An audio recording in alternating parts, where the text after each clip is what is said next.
وضعیت امیر تتلو به جاهای باریک کشیده شده. کمپانی آونگ ادعای عجیب غریبی کرد. مسئولان کمپانی آونگ ادعا کردن امیر تتلو بزرگترین هنرمندی تاریخ موسیقی ایران رو انجام داده و $500,000 مبلغ دریافتی بابت کنسرت آلمان و در آینده تور اروپا را خرج کرده و طبق قرارداد عمل نکرده و کنسرت رو کنسل کرده. و کمپانی آونگ در ادامه ادعا کرد امیر تتلو توانایی بازگشت این پول رو نداشته و به ایران فرار کرده و برای ترحم گفته که با خواست خودش رفته. حتی در بخش خبر BBC فارسی باز همین ادعا رو در رابطه با $500,000 کردن که در نوبه خودش حسابی عجیب غریبه.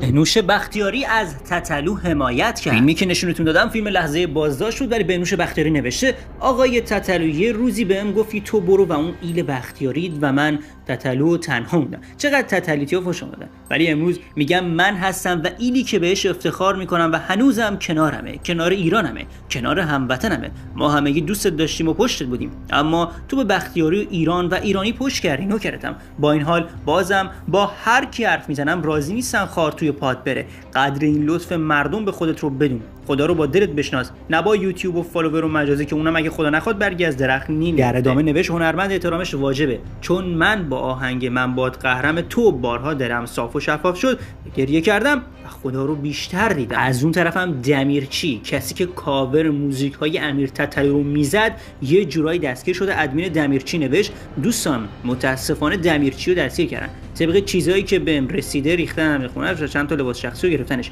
براش دعا کنید. ادمین دمیرچی همچین چیزی رو منتشر کرده. از اون طرفم وحید خزایی، چون که شرایط مشابه تتلو داشته، نوشته تتلو اگه با پای خودش اومده باشه احتمالاً جرماش بخشیده میشه، مگر اینکه شاکی خصوصی داشته باشه. وحید خزایی هم چند سال پیش خودش با پای خودش اومد ایران و بهش حکم مفسد زدن و بعد از چند وقت عفو خورد و اومد بیرون. بعد از اون طرف سعید گنجی که از رفیقای نزدیک تتلو گفته امیر گول بازی رسانه‌ها رو خورد و رسانه‌ها شیرش کردن، از بس بهش گفتن جرأت نداری بیای و دروغه که لج کرد و اومد. دولت باید باش با احترام رفتار کنه، چون اون با پای خودش اومده کشورش. و این چیزیه که سعید گنجی رفیق امیر تتلو نوشته. و روز اولی هم که این خبر منتشر شد در خبرگزاری فارس همچین متنی نوشت و این به چشم خورد که دارید مشاهده میکنید و گفت در مرز بازرگان تحویلش گرفتیم. البته الان تتلو بردن تهران و به مقامات قضایی تهران تحویلش دادن. از اون طرفم رائفی پور برای امیر تتلو در توییتر شبکه ایکس نوشت هنوز هم معتقدم کسانی که زمینه خروج تتلو از کشور رو فراهم کردن نفوذی یا به غایت احمق بودن. تتلو با خروج از کشور از کنترل خارج شد و ظرفیت عظیم اون در تاثیرگذاری بر نسل Z، یعنی همین کسایی که دارید می‌بینید، به قهقرا رفته. بررسی‌ها به وضوح نشان می‌دهد محبوبیت اون پس از خروج از کشور افزایش یافت و آهنگ‌هایش که حالا دیگر خط قرمزی نداشت بسیار بیشتر شنیده شد. اگر زمان به گذشته بازگردد باز هم سعی خواهم کرد زندان نره و در ایران بین حمید رسایی که یک روحانی و یک آخونده و بین محمد علی ابطحی که ایشون هم هست یک درگیری رخ داده. محمد علی ابطحی معاون رئیس جمهور پیشین به خاطر تتلو. محمد علی ابطحی اومده نوشته تتلو برای خودش علم متفاوت و حتی مکاتب ویژه و ادبیات مخصوص دست پا کرده بود و به همین دلیل یکی از چند تا پر مخاطب ایرانیه. حالا که دستگیر شده بقیه مسئولان قضایی و اطلاعاتی به تاثیر تصمیمشون بر نسل جوان توجه ویژه کنن و سر به سرش نذارن. حمید رسایی راجع به این متنی که برای تتلو محمد علی ابطحی نوشته گفته اولین چراغ اعدام نکنید توسط ابطحی روشن شد. بعد ابطحی نوشت جناب آقای رسایی نامرد نباشید، شما تو صف می ایستادید و باهاش عکس یادگاری می گرفتید.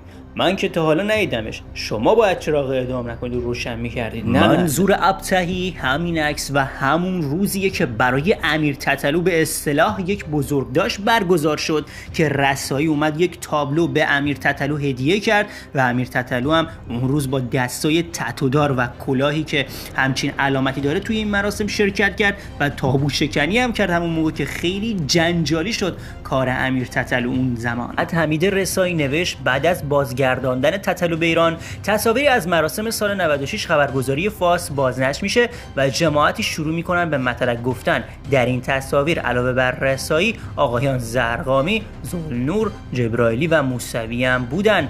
برای اینکه بدونید داستان اون مراسم چی بود اینجا رو ببینید. اومده یه سایتی رو گذاشته و ما به اون قضیه کاری نداریم و یک سری توضیحات در اون رابطه داده. یکی از دخترایی که با امیر تتلو دوست بوده جدیدن ادعاهای عجیب غریبی دوباره راجع به امیر تتلو کردن و بریم با هم یه صحبت‌های عجیب غریب و جنجالیشو بشنویم. من خونه بیرون بهش گفتم میشه من برم، بابام زنگ زده گفته مریضه. بعد اومد بالا گفت ببین اگر بخوای بری دیگه راه برگشتی نداری، انتخاب کن بین من و بابات یکی رو انتخاب. گفتم امیر من نمیخوام بین تو و بابام یکی رو انتخاب کنم. گفت میگم یکی بین من و بابات انتخاب کن. من الان ننم زنگ بزنه بگه دارم میمیرم، بین تو و ننم تو رو انتخاب میکنم، بین من و بابات کیو انتخاب میکنی؟ بعد من اشک چشم حلقه زده بود، هیچی نگفتم. گفت 10 دقیقه بهت فرصت میدم تصمیم تو بگیر بیا پایین، ولی اگر تصمیم تو گرفتی خواستی بری نه تو هیچ وقت میتونی برگردی. و اون دستگاه تتویی که برات، من دستگاه تتومو خیلی دوست داشتم، دستگاه تتوم خیلی خفن بود، میدونست که اون مثلا یه نقطه ضعف، اون دستگاه تتویی که برات خریدم و میذاری و میری. نظرتون راجع به حرفای این دختره چیه؟ یا واقعا داره راست میگه یا دروغ میگه؟ و مشخص نیست دیگه این روزا هر کس از راه میرسه داره یه سری حرفا راجع به امیر تتلو چون که بحثش داغه میزنه و یه چیزی میگه، حالا در نظر خودش عجیب غریبه. سعید گنجی هم اومد نوشت جمهوری اسلامی باید واضح و شفاف از حال امیر تتلو به طرفداراش اطلاع بده. امیر با پای خودش به خاک ایران رفته، چرا در اخبار به دروغ به مردم گفتید که امیر تتلو رو از ترکیه دستگیر کردید؟ به یاد داشته باشید کلا ما با صلح و آرامش با شما صحبت می‌کنیم، چیزی که امیر خواسته بود. دولت ایران مسئول جان امیر تتلو و باید این موضوع رو سریع شفاف سازی کنه، چیزی که سعید گنجی رفیق صمیمی امیر تتلو نوشته و در استوری دومش هم چیزهای دیگه‌ای برای امیر تتلو نوشته و گفته کلا امیر تتلو بدون ساک بدون وسیله همیشه رو رها کرده، زندگی لاکچریش رو رها کرد و اومده ایران. هم گفتن اعدام تتلو قرار رو انجام بشه و اصلا کلا حرف و حدیث خیلی خیلی زیاد شده و یه عکسی هم از امیر تتلو منتشر شده بازم از همون زمانهایی که به قول معروف دستگیر شده که با هم دیگه می‌بینیمش. اینم عکس اون لحظه گفتن مثلا همچین اتفاقاتی برای امیر تتلو افتاده در ایران که بعضی از رسانه‌ها اون رو منتشر کردن و به قول معروف اخبار و عکس‌ها و چیزایی که از امیر تتلو این روزا داره منتشر میشه که انقدر خبرش داغ و ترند شده همه دارن راجعش صحبت میکنن، هر چیزی داره از گوشه و کنار در میاد. لایک و سابسکرایب و کامنت و زنگوله مرامی انجام بدید. یه دکمه است. خیلی خیلی ممنون، دمتون گرم، خیلی عشقید. تا ویدیوی بعدی، خدا نگهدار.